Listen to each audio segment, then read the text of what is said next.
right, welcome to the third game of the evening, second review, in Nova Drift.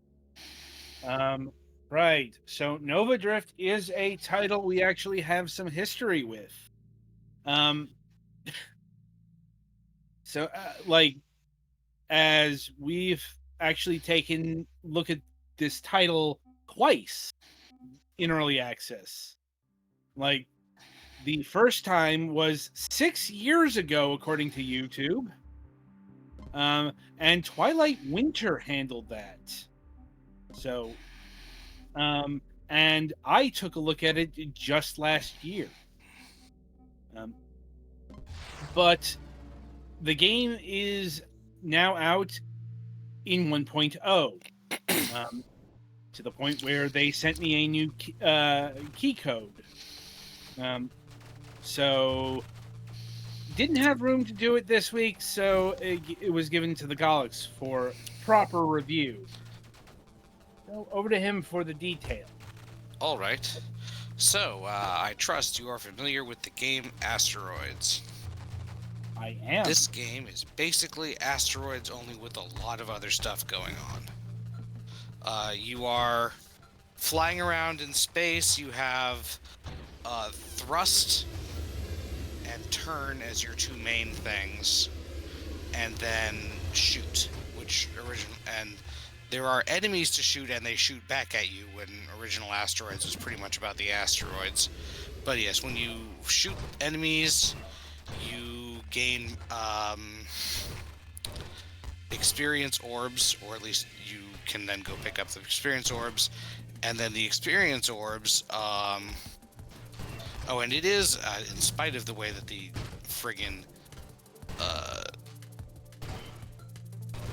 actually, I guess the enemies, I was gonna say specifically the Singularity, but in spite of the way the enemies work, you do loop around the screen if you fly off the screen. Like, as in Asteroids, and that actually kind of annoys me. Because sometimes you, as with Asteroids, controlling your ship can be a little bit finicky, let's say. But yes, you start out with a basic ship, with a pretty basic gun. After your first 3 upgrades that you get pretty quickly, select you a gun variation that changes how your gun fires, a shield, which gives you a defensive edge beyond. Thankfully, this is not a you get hit once you die type thing, but this is a. But yes, you get a shield that can give you pretty good defensive abilities, and then a hull that changes your attributes a bit. Like a lot of them have ways that they like one of them makes you cloak over time. There's one that's mostly just general improvements, but you fire a little slower, which is the one I usually took. And each one of these things, you are given each upgrade. Well, for the first 3, you are given 3 options for, but more than 3 exist in the game. And actually, as you play the game more, I think you unlock more of some of them. And then after that, every time you get a level up, you get 6 upgrades to choose from, and you earn the ability to re-roll those if you don't like them, because the upgrades are generally split between gun upgrades, shield upgrades, and hull upgrades. But there are also as you unlock more things, there is a system where you get like Gradius style options almost, and then there are upgrades for those, and there are other systems and things that you can unlock that way, but you're not guaranteed to get them on any given run, because ultimately this is a run-based score attack game. I will say positively for this, unlike a lot of games like this, your ship is actually fairly durable, especially if you get a shield that is more defensively aligned. Some of the shields are kind of offensive in nature. So you can actually take a lot of grazing hits from things, but you will, like when there's something like a fixed laser, you're gonna want to get out of it. This game, it's better if you can keep yourself moving a decent amount, but it's also hard to move and also shoot. I very much felt like it would be nice if this could be a twin stick shooter, but it is game mechanically. They want you to have to move in the direction you're aiming mostly, unless you shooting, or because you're in space, so you keep going for quite a while after you hit the button. You do drift to a stop, which was kind of not the case in the original Asteroids. But it's better. And yeah, Petty Fan has gotten is it salvo gun, which is one of my favorite ones. It discourages spam firing because you get more bullets in your salvo, or more missiles in your salvo rather, if you don't fire as often. So yeah, there's enemies come in waves, gradually introducing more dangerous kinds of enemies. Every 10 waves, there's a more interesting thing that happens. Sometimes it's a boss fight, of which I've only seen a couple, and the boss fights seem to be in approximately a fixed order.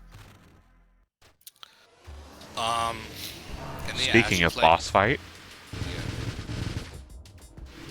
this is the first boss fight. It gets a name. It's barely a boss fight. There are general enemies after about the first 20 levels or so that are scarier than this thing, frankly. speaking of, yeah. But yeah, overall, I would say, yeah, it's, oh, and there are challenge modes that you unlock as you play, as you get more points and then die. Also, sometimes random hazards happen, like a black hole or random lasers shooting on the screen from a thing. The mines, I do qualify as actual enemies, though.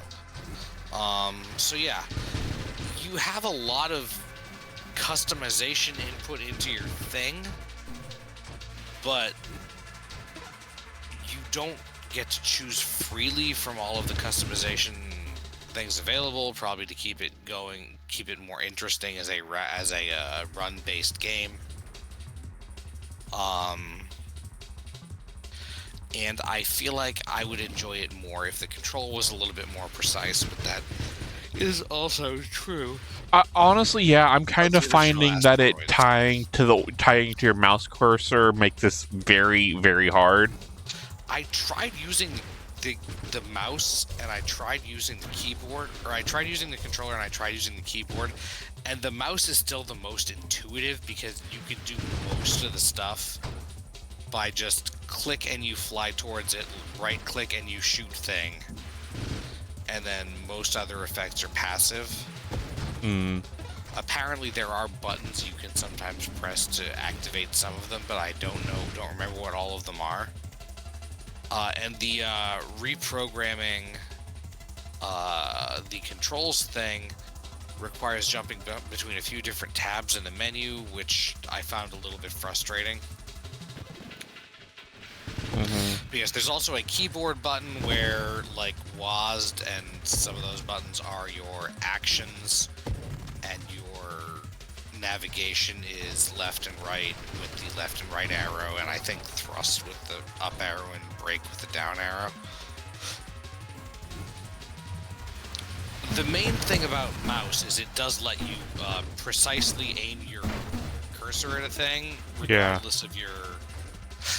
Because you do get a like aiming vector thingy, but it's not precise. And I feel like turning left and right with keys wouldn't be amazing for that. Mm-hmm. Also, your ship does not turn on a. I mean, you can turn without moving forward at all, but your turn does take a noticeable amount of speed, a noticeable amount of time to make a turn bigger than like 5 degrees or so. Yeah. Um, It's almost like you're drifting in space. so yeah, overall, I feel like the game has some issues. I would prefer it if it controlled a little more precisely, but I understand that it controlling the way it does is probably an intentional design decision. And it's kind of in the name, isn't it? Yeah, because some of that's just well, maybe I don't like the thing you're trying to do. That doesn't mean it's a bad thing to try to do. And yeah, there is a thing where you can look and see what all the upgrades you've unlocked are, I believe. And yeah, it shows on the upgrade screen on the right. Like you have this upgrade. If you get this other upgrade, you'll unlock a combination or an upgrade that's based on the combination of those. Yeah, this boss I only get past about half the time because it is a pain in the ass. Eddie has wisely gotten to a good position to fight it, but you still got to be careful because Death Beam.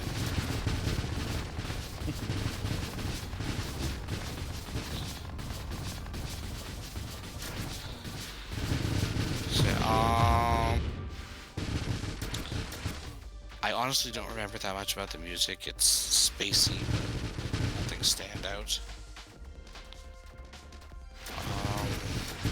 Do you guys have any questions or anything? I think No. I'm good. Like, this game looks the same as when I covered it last year.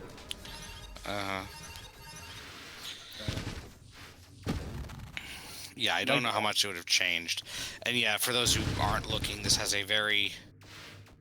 you get fantastic space backgrounds for the fantastic space scenes for the background of the screen, but the active stuff mostly look very neonish. So, you know, that kind of aesthetic.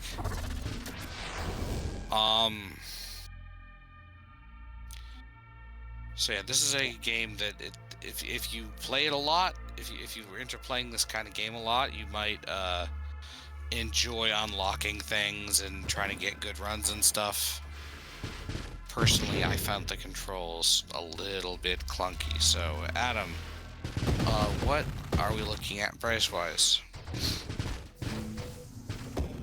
$17.99. That is a lot for... At least for what you see in this.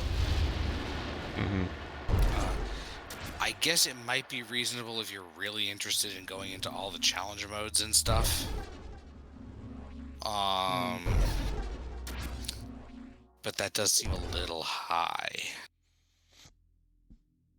I don't know. Oh, also, I got into a bit of a fight with this thing when I was trying to move it to my other window than the one it opened in and resize it. Whenever I resized it, it jumped back to the window it started in, and then I could not move it because I could not move it if it was the size okay, so I have my left monitor is like 14 by 9 and my right monitor is a bit bigger or something like that. I wanted to play it in 14 by 9 on my monitor that's bigger than that, but when I adjusted to 14.9, it jumped back to my first monitor, and then there was no edge to grab onto, and that was annoying. Yeah,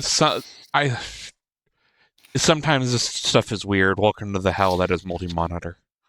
Right. I'm not pointing that out as a some of that is just Windows special, being absolutely stupid sometimes when you have more than one monitor. Yeah, no, I'm not calling this like an issue in terms of this is a big thing the game does wrong, just something that occurred while I was playing it that annoyed me that might be able to be worked around if you were more careful with programming in certain ways. Um, might wait for a sale if it's at $17, but like at $10, sure. Yeah. Maybe even like 12 to 15. Yeah, it seems like a pretty good game, and there's a decent amount of content to get to, assuming you are the kind of person who doesn't get bored of that kind of content quickly. Just that seems a little bit high to me, but that is also somewhat subjective. Yeah, like if this had better, like more twin stick like controls, I could actually see something like this on like a Steam Deck. Yeah, I would really want to. I'm really curious with the devs if that is in fact like fully intentional, that it's hard to control, or just it takes a lot more time than I had to play it for review to get used to it, or I'm just bad at things. Because there's literally a tooltip that comes up if you sometimes after you lose that suggests making sure you stay mobile even while you're shooting, and I'm like, okay, well, it's easy for you to say that, but unlike in Especially because, asteroids where your momentum stays forever, it is a little bit tricky to like be moving in one to set yourself up so you're moving in one direction and shooting safely in another direction. I'm looking at the um the gameplay stuff and see if there's like a way you can change that.